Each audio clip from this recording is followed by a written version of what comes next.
জগন্নাথ বিশ্ববিদ্যালয়ের ছাত্র সংসদ নির্বাচনে শিবির সমর্থিত প্যানেলের ভূমিধ্বস বিজয় হয়েছে। আলহামদুলিল্লাহ। ছাত্রদল সমর্থিত প্যানেলের ভিপি ক্যান্ডিডেট ফাইট দিছে, তাও শেষ রক্ষা হয় নাই। যদিও ছাত্রদল প্যানেলের ভিপি ক্যান্ডিডেট কিন্তু গণ অধিকার পরিষদের, ছাত্রদল করা ছাত্র না। শিবির সমর্থিত প্যানেলের জন্য শুধু না, এটা জগন্নাথ বিশ্ববিদ্যালয়ের জন্য একটা ইতিহাস যে এটা জগন্নাথ বিশ্ববিদ্যালয়ের প্রথম ছাত্র সংসদ নির্বাচন। সকল জরিপ, বড় দল, বাঙ্গু মিডিয়া, বাঙ্গু সুশীল এবং গোয়েন্দা সংস্থার পরিকল্পনা ব্যর্থ করে দিল সাধারণ ছাত্রছাত্রীরা এইভাবেই। পুরনো আচার ব্যবহার দেখে এই সাধারণ ছাত্রছাত্রীরা তারা ছাত্রলীগের চাইতে কিংবা ছাত্র দলের চাইতে কিংবা অপরাপর সংগঠনগুলির চাইতে তাদেরকে ভালো মনে করেছে, ভোট দিয়েছে। আগামী 1 মাসের মধ্যেই যদি এই সমস্ত ক্যাম্পাস আবার ভোট হয়, আমি আপনাকে লিখে দিচ্ছি ছাত্র শিবির পাশ করবে না।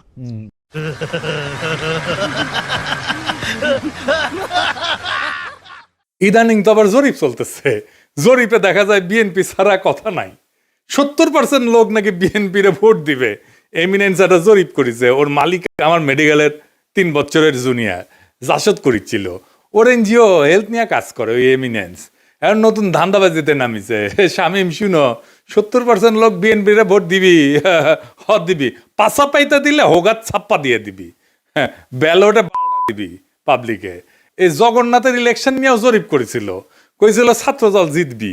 সেটা আবার বাসস, তার মানে বাংলাদেশ সংবাদ সংস্থা ছাপিয়েছিল, মানে সরকারি সংবাদ সংস্থা। এটি মাহবুব মোর্শেদকে চাকরি দিছে আসিফ নজরুল। পুরা আওয়ামী লীগ আমলে আওয়ামী লীগের সাথে সিস্টেম করে চলিছে। মাঝে মাঝে কুরকুরে নিয়ে উঠলে আমার নিয়ে স্ট্যাটাস মারতো। এটা আছে না, সুশীল গেরে একটা কুরকুরে নিয়ে আছে, পিনাকিরে নিয়ে স্ট্যাটাস মারে, আসলে আওয়ামী লীগ। কিন্তু মাঝে মাঝে আবার ভাব দেখায় আমি আওয়ামী লীগ না। ওরে নিয়ে এমডি বানাইছে বাসসের। মানে বাসসের এমডি হবে সাংবাদিকতার সিনিয়র সাংবাদিক, তা না ওক নিয়ে বসেছে। এইভাবে আসিফ নজরুল বহুত বালসালরা চাকরি দিছে। এখন সব কয়টা বিএনপির সার্ভিস দিতেছে, এইভাবে সার্ভিস দিতেছে। এরা জানে বিএনপি ক্ষমতা না আসতে পারলে হোগাত লাতি দিয়া খেতাবে, তাই হোগা দিয়া পাহাড় ঠেলিচ্ছে। যেটি লাতি খাবি সেটা দিয়া পাহাড় ঠেলিচ্ছে। এইগুলা এভাবে পুরা প্রফেসর ইউনূসের প্রশাসন বিএনপির জন্য খাটিচ্ছে, অভিনব উপায়ে খাটিচ্ছেন। এটা কথা কয়ে নি, প্রফেসর ইউনূসের প্রশাসন উপদেষ্টা মণ্ডলী শুনেন, মন দিয়ে শুনেন। বৃহত্তর বিএনপির প্রফেসর ইউনূসের উপদেষ্টা পরিষদের শাখার সদস্যরা এবং প্রশাসনে বিএনপির লেসপেন্সাররা শুনে রাখেন, আপনারা রাষ্ট্রের কর্মচারী, ওই রাষ্ট্রের মালিক জনগণ, বিএনপি না। মাথায় রাখেন, একদিন না একদিন জনগণের সরকার আসবে ক্ষমতা, সেদিন কিন্তু কোনো ছাড় পাবেন না। সেই সরকার প্রফেসর ইউনূসের সরকারের মতো ধ্বজভঙ্গ সরকার হবে না, সেই সরকার হবে জুলাইয়ের আগুনে উদ্দীপ্ত সরকার। হোগার চামড়া কিন্তু তুলে নেওয়া হবে, মাইন্ড ইট। পলাহে পারবেন না।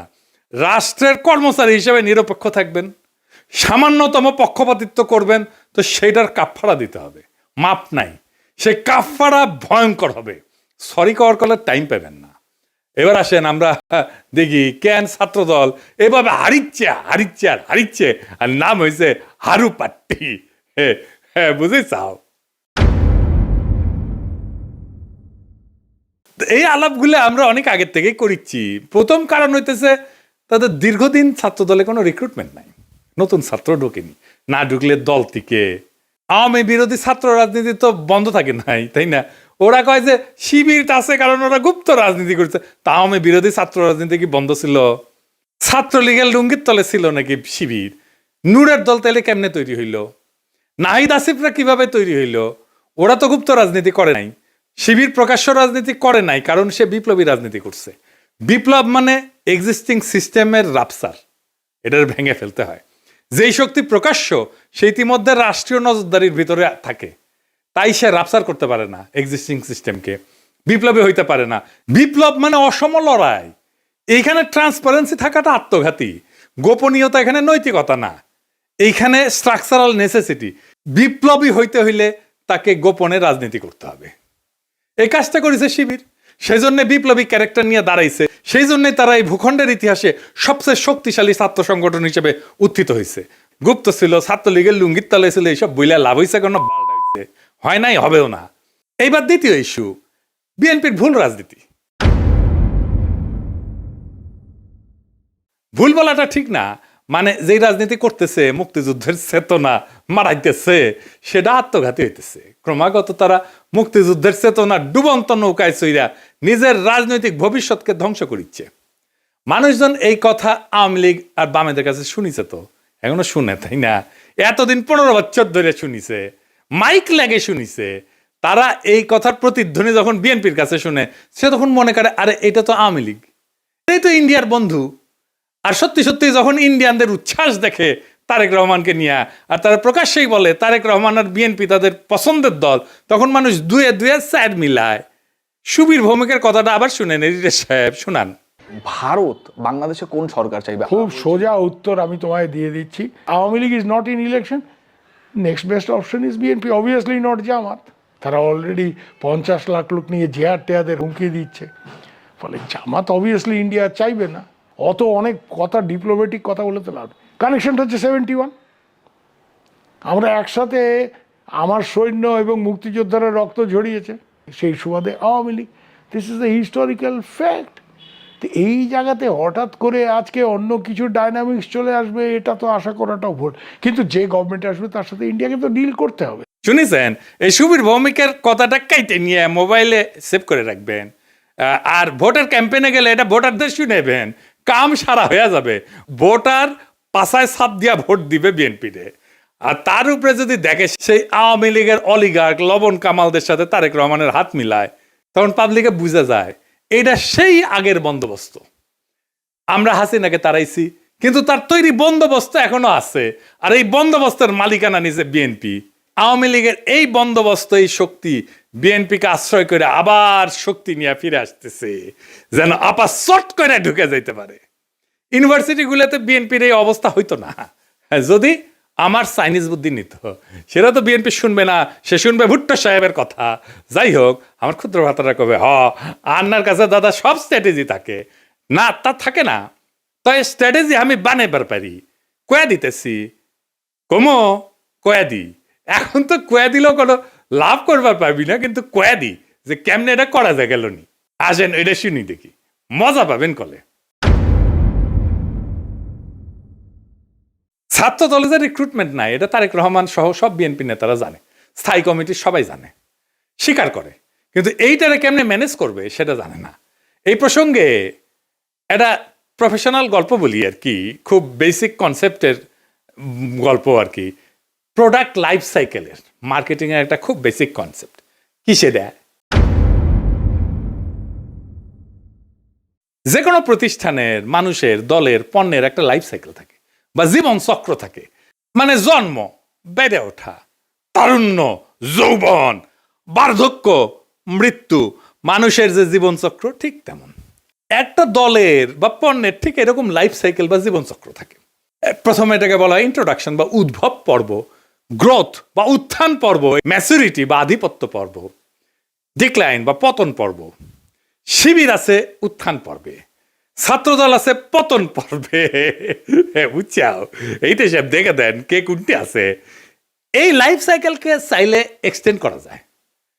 ম্যাচুরিটিতে আসলে আলাদা স্ট্র্যাটেজি নিতে হয়, যেন আবার নতুন কইরা সে উত্থান পর্বে চলে যেতে পারে।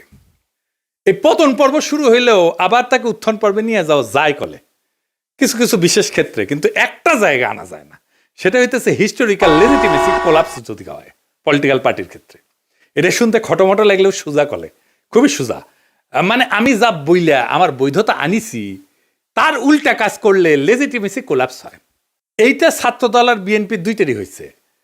বিএনপি মুক্তিযুদ্ধরে তার পলিটিক্যাল অ্যাঙ্কার বানাইছে, উঠি খুঁটি গাড়িছে, কিন্তু বিএনপি ছিল আওয়ামী লীগের মুক্তিযুদ্ধের বয়ানের অ্যান্টিথিসিস। মুক্তিযুদ্ধ হয়েছে বাঙালি জাতীয়তাবাদের স্লোগান নিয়ে, তাই না? সংবিধানে তো ঢুকেছে। তো বিএনপি আসছে বাংলাদেশি জাতীয়তাবাদ নিয়ে। মুক্তিযুদ্ধের চেতনা ছিল ধর্ম নিরপেক্ষতা, বিএনপি আনিছে পরম করুণাময় আল্লাহ তাআলার উপর পূর্ণ আস্থা এবং বিশ্বাস। আওয়ামী মুক্তিযুদ্ধের লক্ষ্য ছিল সমাজতন্ত্র, বিএনপি কইছে না না, সমাজতন্ত্র মানে যদি হয় অর্থনৈতিক এবং সামাজিক ন্যায় বিচার, তাইলে ঠিক আছে, অন্য সমাজতন্ত্র আমি মানি না। বিএনপি ওইটা নিয়ে লেজিটিমেসি পাইছিল, ওই লেজিটিমেসি কোল্যাপস করেছে 2024-এর 5ই আগস্টের পরে, যখন মুক্তিযুদ্ধ। এই জন্যই বিএনপি জিততে পারবে না, সামনের ইলেকশনে। কিন্তু ছাত্রদল এটা ডিক্লাইন ফেজে গেছে আরো আগেই, মানে বিএনপির লেজিটিমেসি কোলাপস করার আগেই গেছে। সেই জন্য আমি কইতেছি যে কিভাবে বিএনপি যদি লেজিটিমেসির কোলাপস না হইতো তাহলে ছাত্রদলকে বাঁচাইতে পারতো, এখন সে চাইলেও পারবে না বাঁচাইতে। কেমনে পারতো? প্রথমে ছাত্র দলকে বিলুপ্ত করে দিতে হইতো, থেকে লাভ নাই, কারণ দল তো নাই, সমর্থন নাই, রিক্রুটমেন্ট নাই, থেকে লাভ কি?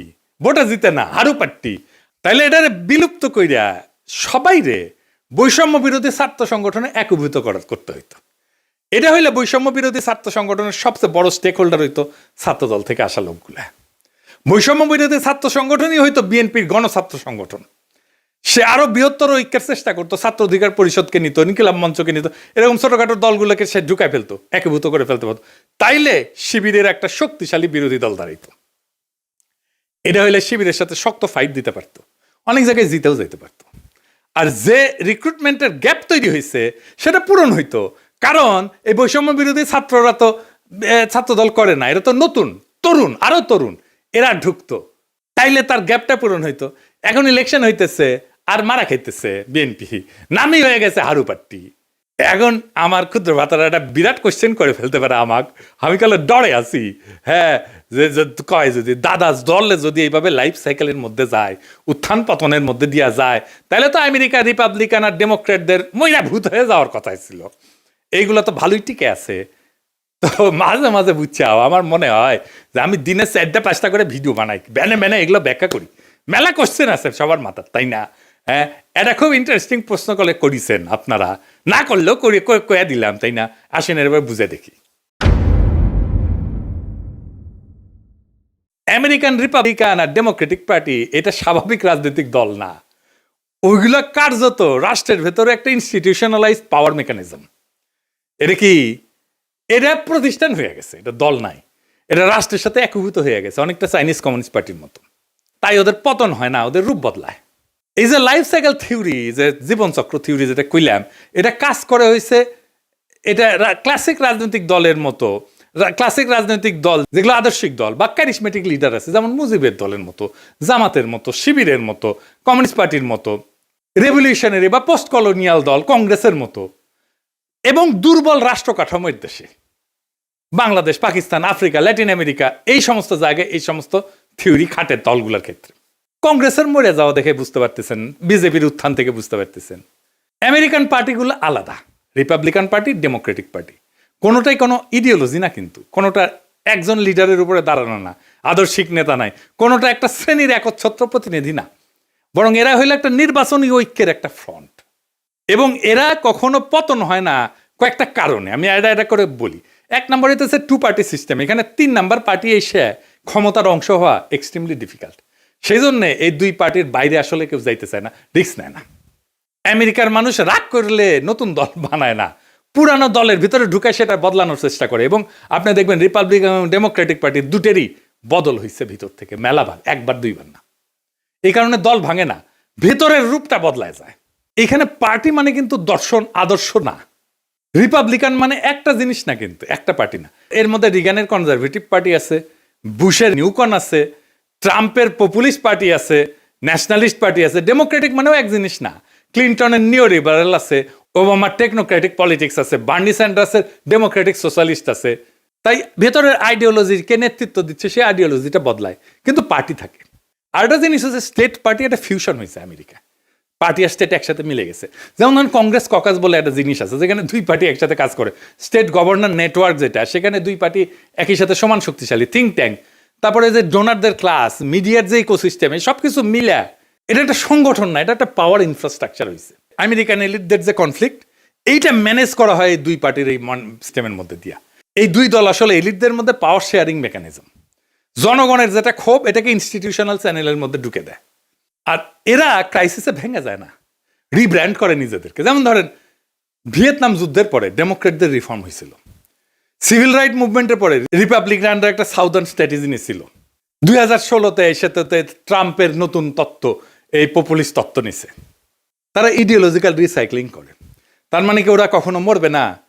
মরবে, কিন্তু পার্টির নাম মরবে না, ভেতরের আত্মা মরে যাবে। আজকের রিপাবলিকান পার্টি লিঙ্কনের রিপাবলিকান পার্টি না, আইসেনহাওয়ারের রিপাবলিকান পার্টি না, আজকের Democratic Party John F Kennedy Democratic Party না, বা ফ্র্যাঙ্কলিন রুজভেল্টের ডেমোক্রেটিক পার্টি না, কিন্তু লেভেলটা টিকে থাকে দলের, কারণ লেভেলটাই পাওয়ারের টিকিট। বাংলাদেশের দল মানে রাজনীতি, আমেরিকায় দল মানে রাষ্ট্র পরিচালনার সফটওয়্যার। সফটওয়্যার তো আপডেট হয়, ডিলিট হয় না, ইনকাই আর কি, সেই জন্যে এগুলা ডিক্লাইন হয় না। তো জগন্নাথ বিশ্ববিদ্যালয়ের নতুন ছাত্র সংসদকে অভিনন্দন। এই বিজয় কোনো দলের কিন্তু একক বিজয় না, এটা সাধারণ ছাত্রছাত্রীদের বুদ্ধিবৃত্তিক বিদ্রোহের ফল। আপনাদের সামনে কাজ অনেক। আপনাদের ক্যাম্পাসে এখনো পর্যাপ্ত ক্লাসরুম নাই, পর্যাপ্ত টয়লেট নাই, বিশেষ করে নারীদের টয়লেট নাই, স্যানিটেশন সংকট আছে, আবাসন নাই, ক্যান্টিন নাই। এই সমস্যাগুলো আজও সমাধান হয়নি, কারণ এগুলো কখনোই রাষ্ট্রের কাছে অপরিহার্য সংকট হয়ে ওঠেনি। এখন দায়িত্ব আপনাদের এই সংকটগুলোকে দাবি থেকে প্রয়োজন, প্রয়োজন থেকে অনিবার্যতায় রূপান্তর করার। রাষ্ট্র সাধারণত তখনই নৈরাচরে বসে যখন বোঝে এই সমস্যার সমাধান না হলে স্বাভাবিক শাসন চলবে না। আমি বিশ্বাস করি ঐতিহাসিক ছাত্র সংসদ যদি সংগঠিত, ধারাবাহিক এবং নৈতিক চাপ তৈরি করতে পারে, তাইলে এই ক্যাম্পাসের বাস্তবতা বদলাইতে বাধ্য হবে। আর একটা কথা পরিষ্কার করিয়া বলি, প্রফেসর ইউনূসের সরকার এবং প্রশাসনকে রাষ্ট্রের কর্মচারীরা কারো দলীয় সম্পদ না। রাষ্ট্রের মালিক জনগণ। সময় বদলায়, সরকার বদলায়, কিন্তু দায় থেকে কেউ কিন্তু মুক্ত হয় না। আজ যারা সিদ্ধান্ত নিচ্ছেন যে আপনারা বিএনপির ক্ষমতায় আনবেন এবং বিএনপির লেসপেন্সারি করবেন, আপনাদের মনে রাখা উচিত ইতিহাস কখনো হঠাৎ বিচার করে না, কিন্তু একদিন ঠিকই হিসাব খুঁড়ে নেয়। আর এই ছাত্র সংসদের কাছে আমার প্রত্যাশা একটাই, আপনারা ভবিষ্যতের জন্য রাজনীতি তৈরি করবেন। এই ক্যাম্পাসের ভাষা যদি বদলায়, তাহলে দেশ বদলাতে তো সময় লাগবে না। আশা করি আগামী ফেব্রুয়ারিতে আমাদের বন্ধুসুলভ সরকার আসলে আপনাদের যতগুলো সমস্যার কথা বললাম, এই সমস্যাগুলোর সমাধানের জন্য আমি ব্যক্তিগতভাবে আপনাদের সাথে থাকব। ফেব্রুয়ারিতে আমাদের ফ্রেন্ডলি সরকারি ক্ষমতায় আসতেছে ইনশাল্লাহ। চান্দাবাজ, ধান্দাবাজ, লুটেরা, ইন্ডিয়ার নব্য লেসপেন্সারেরা ক্ষমতায় আসবে না। আমি যে এপিসোডের পরে ইনকিলাব বলি, ওইটা কিন্তু শুধু স্লোগান না। ইনকিলাব মানে বদল, ইনকিলাব মানে বিপ্লব, ইনকিলাব মানে ভেঙ্গা চুইরা নতুন ভাবে গড়ে তোলা, ইনকিলাব মানে দেশ এবং জাতির জন্য অপরিহার্য হইয়া ওঠা। ইনকিলাব জিন্দাবাদ।